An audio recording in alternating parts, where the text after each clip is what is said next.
est fini.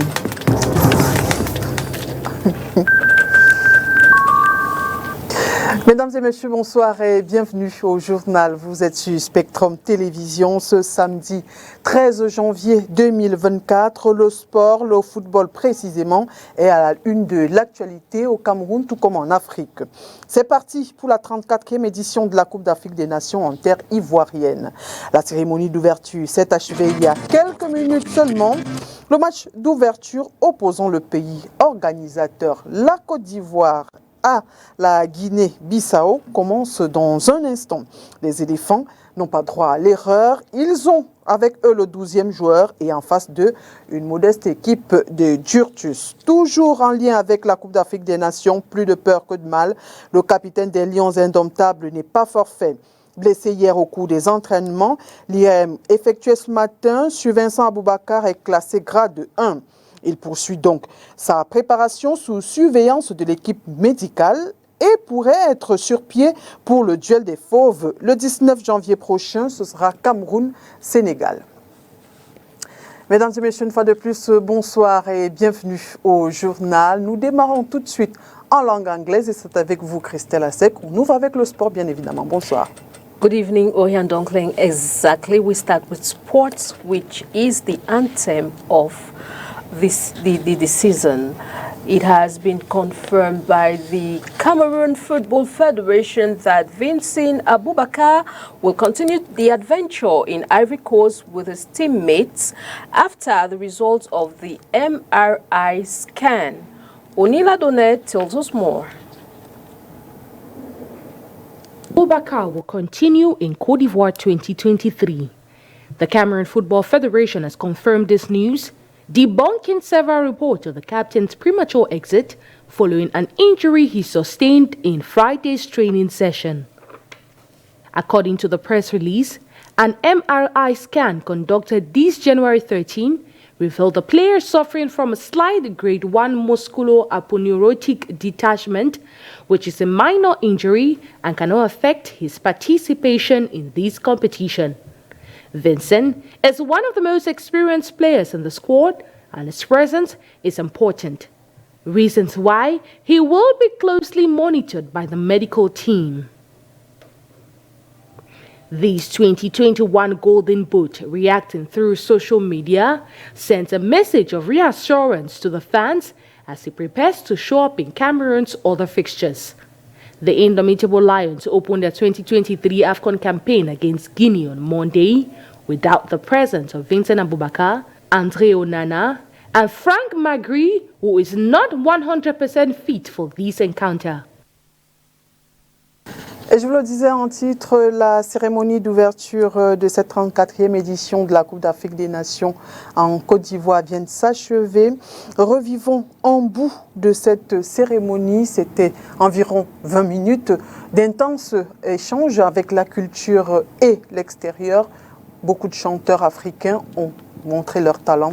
Je vous propose de regarder encore en bout de cette cérémonie d'ouverture. Et dans un élan d'unité, notre nation se dresse pour faire résonner l'écho de notre fierté, aujourd'hui et pour toujours.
Coupe d'Afrique des Nations qui s'annonce riche en couleurs, cérémonie de présentation de vœux au ministre délégué à la présidence chargé de la Défense. Cette cérémonie a eu lieu ce 12 janvier 2024 à Yaoundé. Une occasion d'évaluer les actions de l'armée du Cameroun en 2023, de faire les projections pour 2024 et des réjouissances pour les personnels civils et militaires de ce ministère. On fait le point avec vous, Inès Pangan et Thierry Honte. Occasion de détente à l'esplanade du ministère de la Défense à Yaoundé, des personnels civils et militaires.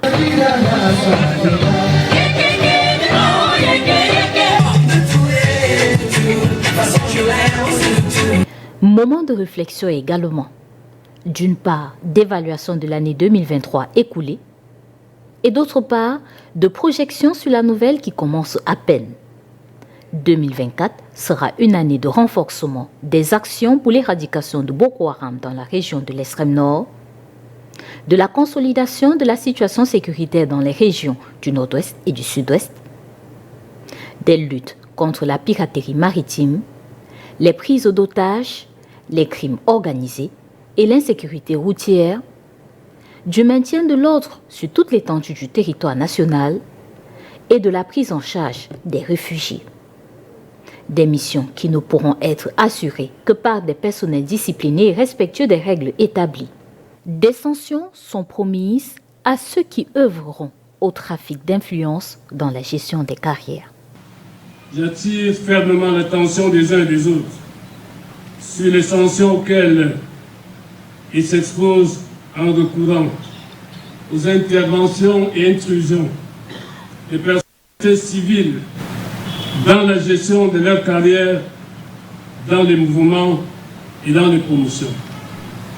De telles interventions, au mépris des règles hiérarchiques de gestion des carrières, si elles sont tolérées, feraient le lit du favoritisme, de la complaisance, de l'indiscipline et des frustrations pour les personnels disciplinés et méritants.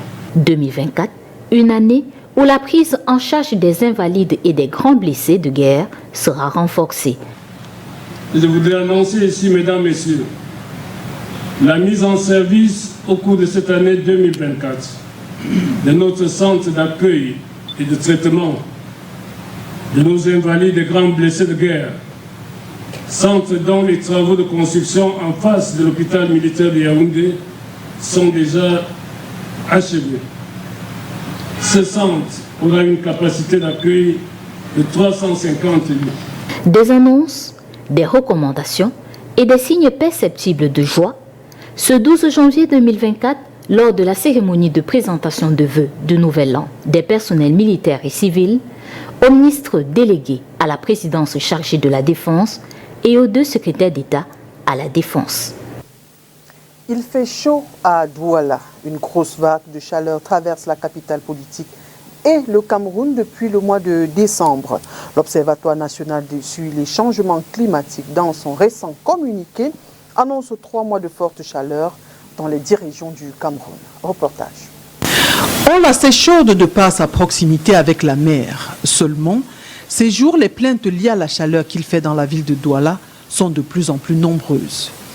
Elles ne sont pas exagérées puisque l'Observatoire national sur les changements climatiques note que le Cameroun se montre de plus en plus vulnérable aux effets néfastes du changement climatique. La 25e édition de son bulletin saisonnier de prévision climatique annonce de fortes variations pendant les mois de décembre, janvier et février. 6 points saillants y sont relevés. L'effectivité de la saison sèche sur l'étendue du territoire national.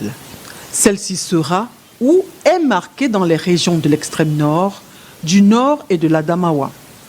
Dans le centre, l'est et le sud, ce sera une grande saison sèche très rude avec quelques pluies sporadiques.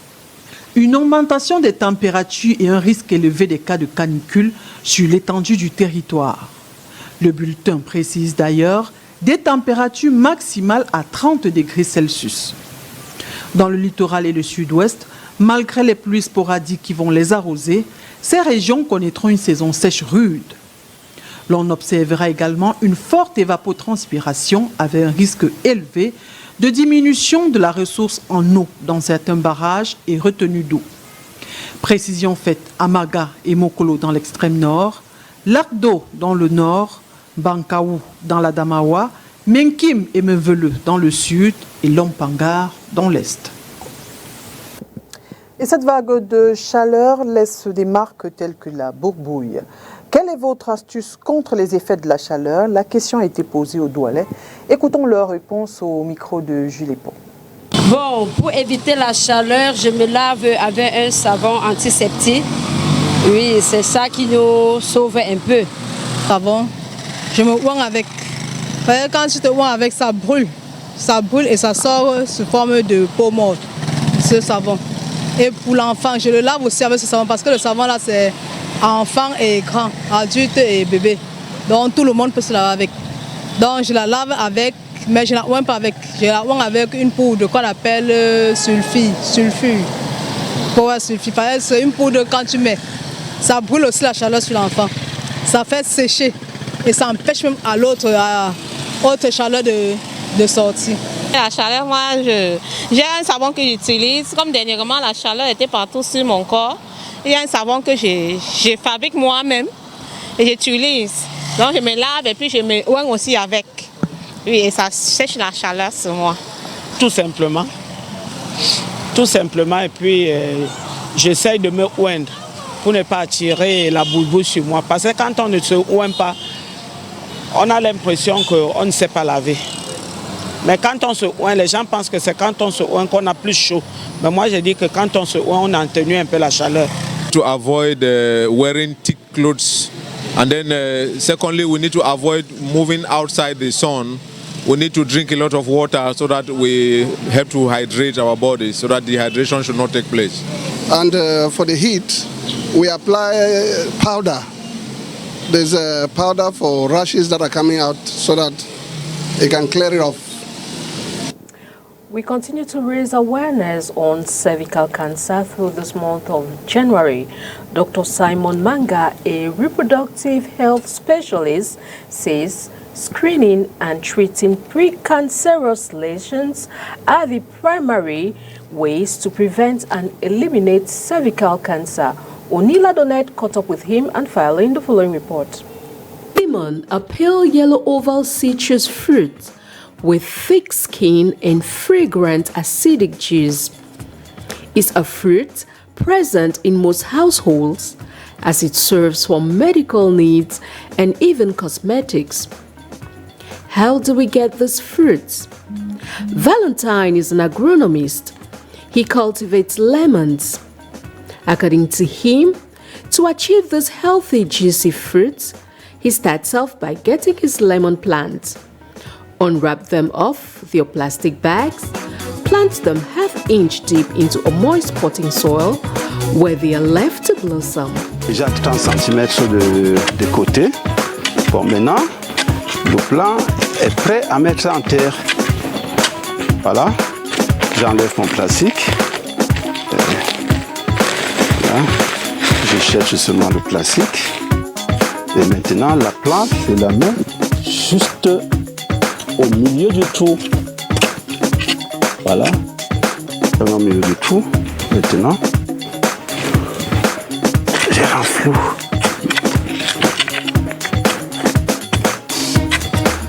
In the process, the leaves are pruned to enable the plant literally breathe and flourish beautifully.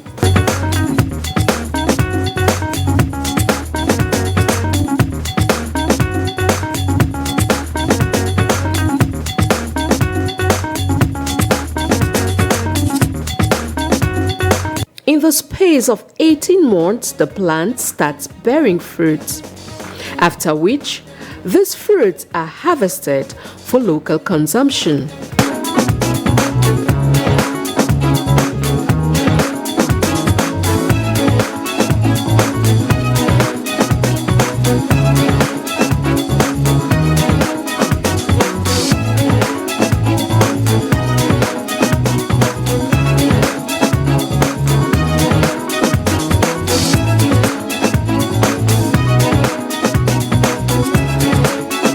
The records, This fruit also offers a wide range of health benefits as it contains about 50 milligrams of vitamin C, which helps protect cells from getting damaged.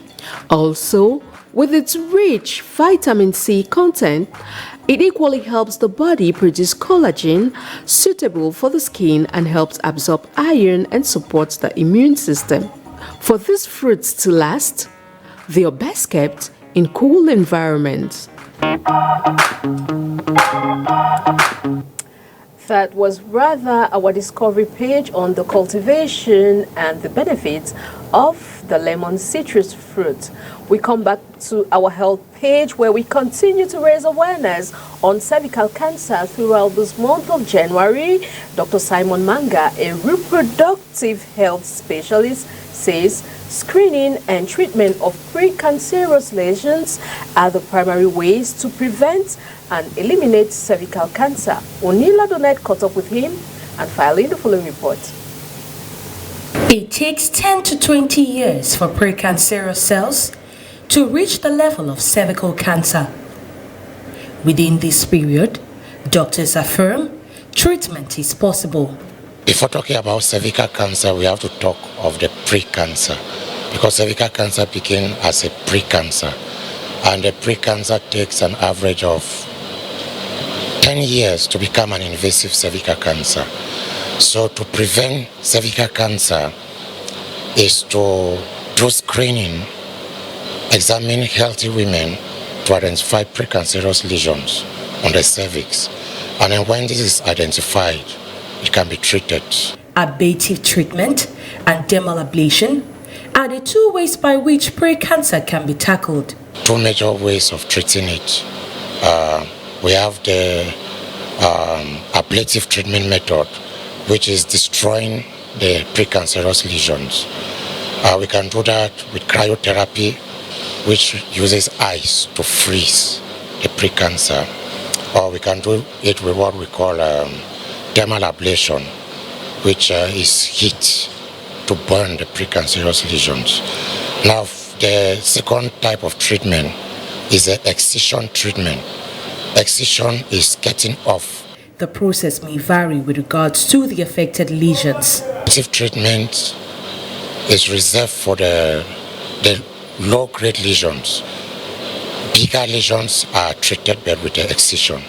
Yeah, because it's difficult to completely freeze or to completely burn off the bigger lesions. With this disease being silent in the human system, it is advisable for women above 25 to carry out screening every after 2 years. Away from our local news, we now take on our international page with our foreign partners, the Voice of America.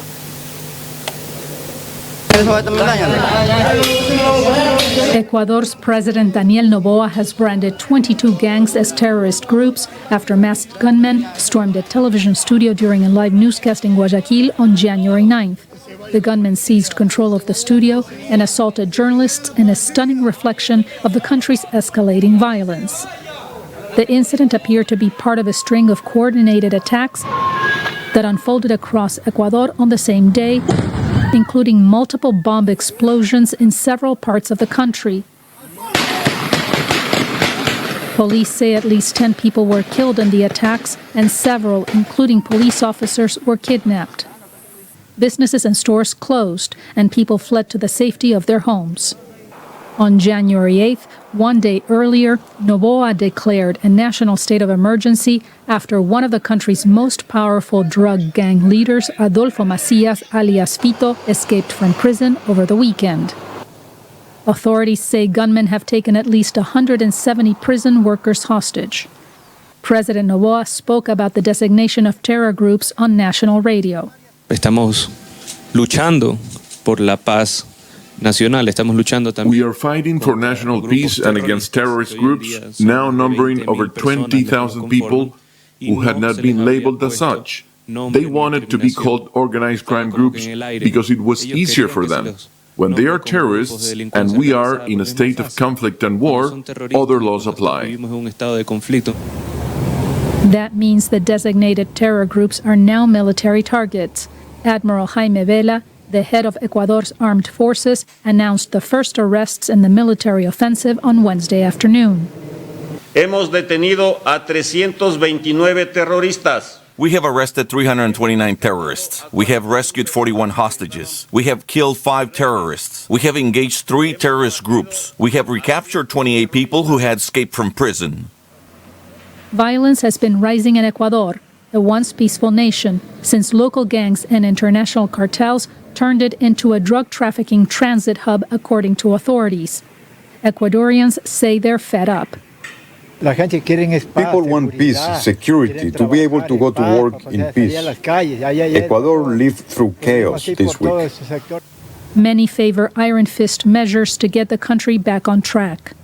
Bring out the military. Let them defend us, because they have to combat this mafia. Otherwise, we won't make it out of this, and the country will sink.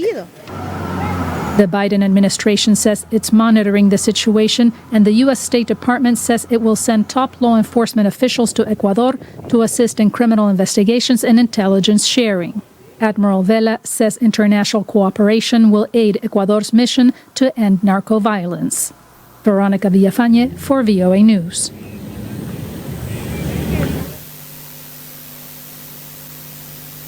And that's the package we put together for you on tonight's newscast. Thanks for watching. Enjoy the rest of your evening company of programs on your TV, STV. Good night. Good night, Orient Donkeng. Bonne soirée à vous, Christelle Aztec. Mesdames et messieurs, merci d'avoir été des nôtres. Bon week-end en compagnie des programmes de Spectrum TV.